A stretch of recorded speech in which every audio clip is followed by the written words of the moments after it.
Next up, we have Ben Moore with RS&H. As I mentioned before, he's the sustainability leader with RS&H, and he'll be sharing with you our most recent completion of a regional alternative fuel master plan. Thank you, Jeff. Great to be here today. So, I wanted to share with you a little bit about the recently released Clean Fuel Master Plan. On your desk, there's a couple of great handouts that summarize this that hopefully you have a chance to take a look at and study.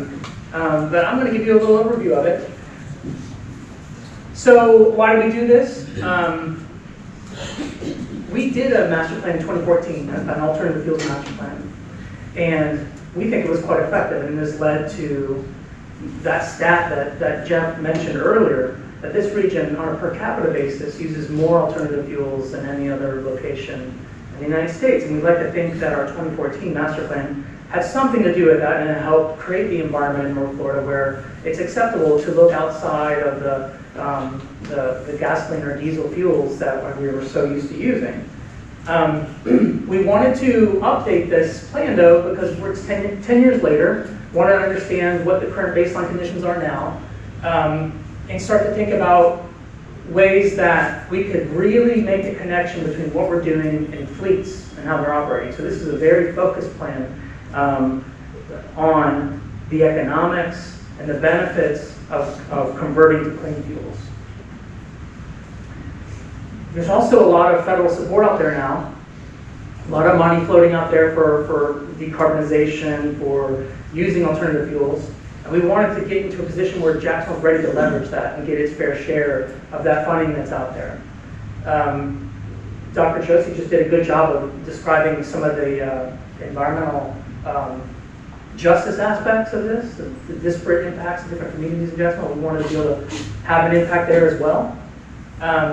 And, you know, a lot of things have happened in the last 10 years, and we wanted to just, get our hands around that, leverage it, put it into this new plan. Technology's changed, right? So 10 years ago, some of these alternative fuel technologies were just in their infancy. Now, many of them are mature and can be really leveraged quite robustly. So, before I get into the current plan, I want to just recap the previous one. So, we have been able to document an increase of over 1,500 alternative fuel vehicles on the road here in North Florida. We were able to fund some of those conversions to alternative fuels directly. The North Florida TPO has been able to fund them. So, for example, and these are just a few, the St. John's County fleet is running a biofuel CNG fleet, thanks to some of the investment of the coalition. We have added more than 60 alternative fuel vehicle fueling stations. Many of the original EV charging stations around the region were funded by this coalition. Now there are stations all over the region that fleets can tap into. One of those stations is operated by JTA, just around the corner here, which is a publicly accessible CNG fueling station that anyone who wants to use can use, and that was also partially funded by our coalition. And these have been the results. So you can see the years from 2016 to 2021 here, and we're just about to wrap up collecting data for 2023 and 2022, so we'll have new numbers quite soon. But you can see we've seen really rapid growth across all the fuels, whether we're talking about the gallons, the gaseous gallons equivalent that have been displaced towards these alternative fuels, or we're talking about the greenhouse gas emissions. And so we hope to continue this growth through this new master plan and get on to a next level of intensity. So, again, we wanted to make this a very data-driven plan, very much a business case that the fleets in this region could tap into. And we'll talk a little bit in a minute about how you, if you're not already tapping into this plan, how you can do that. So we went and asked all the public fleets in the region if they would let us see their fleet data. And then we offered to do the analysis of the environmental and economic benefits of all the various fuels. So we talked about, we are fuel neutral we'll take your data and we'll show you which fuel makes the most sense for your various duty cases inside your fleet, and recommend the best solution. And that's exactly what we did for the following fleets who were willing to let us take a look at their data. I should add here that we have built a tool that allows us to do this quickly for any fleet. So if your name's not up on this screen and you're maybe not even a public fleet, we were happy to work with you. Send us your data.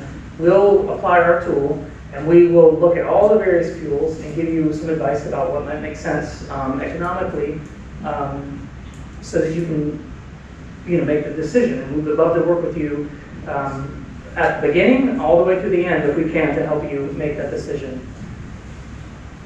We are able to evaluate all these different kinds of use cases. So within, say, the City of Jacksonville's fleet, we're looking at a variety of different vehicle types and use cases, from a passenger car all the way to a street sweeper. And of course, these alternative fuels, some of them will work well in some of these applications, and some of them will work better in others. So there is no silver bullet alternative fuel out there. That's a point that Jeff made at the outset, and that's a point that we strongly believe in the North Florida Clean Fuels Coalition. We're looking for the right fuel for the right job in every case, and our master plan has developed a tool, again, to do that analysis and help make that decision. These are the fuels that we're taking a look at. B20, you'll hear a little bit more about biodiesel later on in the program today. Hydrogen, which is an emerging fuel that is not used widely here in North Florida, but I think that's one for the future, and one we'll hopefully be seeing some activity on in North Florida in the coming years. Natural gas, you'll hear more about natural gas on the agenda today. Electricity, of course, ethanol, and propane, which you are also going to hear more about in a moment. Those are the fuels that we looked at. And what we ended up developing were 3 pathways. So we want to basically work with fleets where they are. And there's a lot of ways to enter into a conversion to clean fuels. The pathway 1, we found, is the cheapest, and that's converting diesel fleets to biodiesel. Relatively low upfront costs, relatively low infrastructure requirements, and significant benefits associated with it. And this is pathway 1 because basically any diesel fleet can start doing this essentially tomorrow. They need to identify a biodiesel provider. There's one here today that you can talk to. You'll meet in a second. And then you are using alternative fuels. Pathway 2 involves converting fleets to either hybrid electric vehicles, diesel hybrid electric vehicles, propane, or CNG. And we have examples of fleets having done this across our region over the past 10 years. We think there's more opportunities for certain vehicles to go this direction as well. Costs a little bit more than using biodiesel, but there are significant and similar benefits and perhaps greater environmental benefits compared to B20. Of course, if you're using B100, the environmental benefits are quite large. And then pathway 3, that tends to be the one that folks are most interested in these days, and that's converting to electric. And that technology has really ramped up from 10 years ago to the point now where it's not just passenger vehicles that can go electric, but a whole variety of use cases can be electrified. And you'll hear more about all those kinds of options when Dave has a chance to talk to you about what JA is doing. So we know that there are a lot of people interested in that. And so that's a viable pathway too. Right now, it's the most expensive of the pathways because, again, that is a lot of technological innovation happening, a lot of economies of scale yet to be realized in the electric vehicle sector. So right now it's expensive, but the benefits are quite large. The efficiency of an electric motor, it's so much better than an internal combustion engine that you're going to be able to realize some significant cost savings and significant environmental savings, particularly as the electric grid in North Florida continues to get cleaner over time. So the summary of the pathways, we identified over 1,300 vehicles that could take pathway 1, which is converting to using B20 in their fleet. There's no cost for there's no such thing as a biodiesel vehicle. Any diesel vehicle can use biodiesel, so there's no vehicle investment. There may be, in some cases, some infrastructure investment, but in other cases there may not even be any. So we're trying to be conservative in every case here. We think we could displace up to 16 million gaseous gallons equivalent and 110 metric tons of CO2. These are big numbers, And the net benefit could be, 40 million if these fleets are able to get biodiesel at a relatively economic price compared to diesel. You'll hear more about the economics of biodiesel in a second from an expert. Pathway 2, which is converting to hybrid electric, diesel or gasoline vehicles, propane, CNG, many opportunities. Over 4,000 vehicles could take advantage of these various options. About $27 million in investment in vehicle transitions, because these all require a vehicle that is specific to using that particular fuel. Some infrastructure costs involved with these. The infrastructure costs vary quite a bit amongst these various vehicle types. So hybrid electric vehicle, there's no infrastructure requirement. But for CNG, there could be substantial investment in fueling infrastructure or in your maintenance facilities. Although there are several publicly accessible CNG stations in North Florida that are strategically located around the region that would allow you to use CNG without any infrastructure investment. For instance, the city of Jacksonville uses JTA's publicly accessible fueling station right now for the refuse fleet. And we could displace about 3 million GGE, 135 metric tons of greenhouse gases avoided, $41 million net benefit. And just pausing here for a second to say, we're just showing you the cases where the conversion is profitable, okay? In every case we're highlighting here, if you convert, you're going to have money left over after all your investment has been made, okay? We really want to focus on that because we understand that economics are really what drives this forward, first and foremost. There are significant health benefits that Dr. Joshi was talking about that we didn't even attempt to quantify. If we did quantify those, the economics are even better here, okay? But we did not do that because that's not the typical way that you guys are looking at your business cases and your business investments. But there are major economic benefits related to like reduced admissions to the hospital for people with asthma that all of us will benefit from.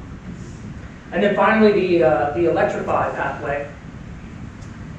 About 4,000 vehicles look like they could benefit from going this route.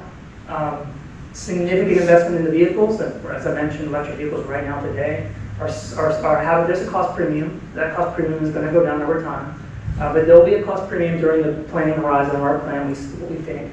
And there are incentives out there to defer that cost premium that we want people to take advantage of. There's a lot of federal funding out there, for example. There's infrastructure investments, but again, there's incentives for the infrastructure. JEA has an incentive that Dave will talk about in a second regarding infrastructure. We want people to take advantage of that program and invest in infrastructure with some support from JEA.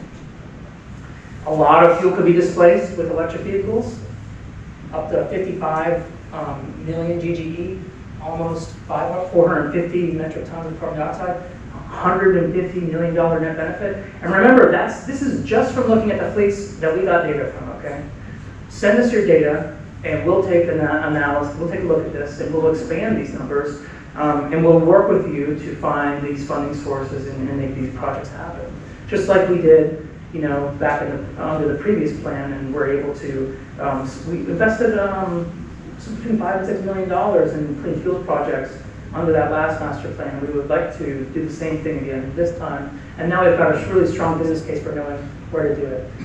There's some policy strategies that we put in the plan as well, and these are things we think any fleet should be thinking about very carefully. For example, when you need to know and think about alternative fuels before you're ready to purchase your next vehicle, right? You need to get ready for this.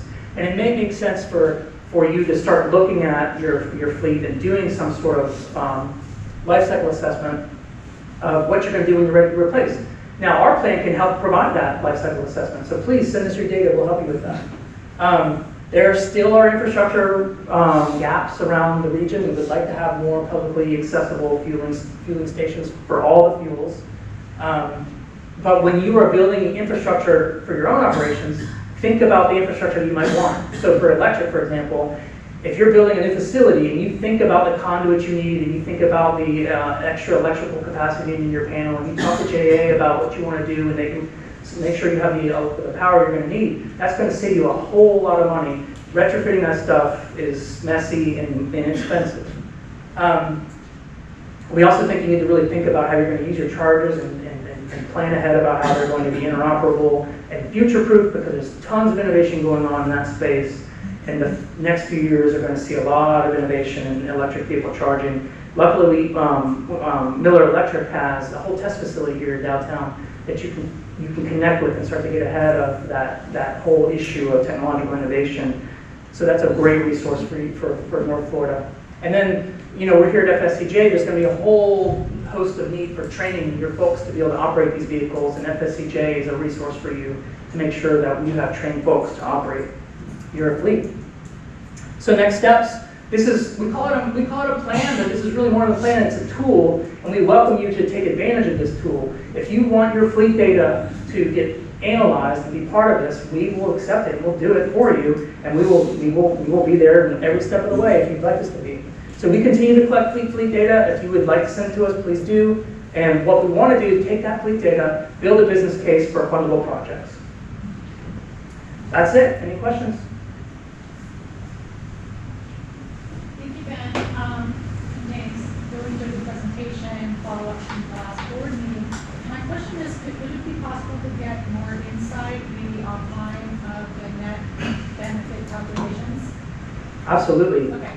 And just so you guys know, we adapted our whole economic analysis from an Argonne National Labs tool. So, you know, we're not making this stuff up. We're using a widely recognized, widely used tool, and we've adapted it for our local needs and for local accessibility. Any other questions?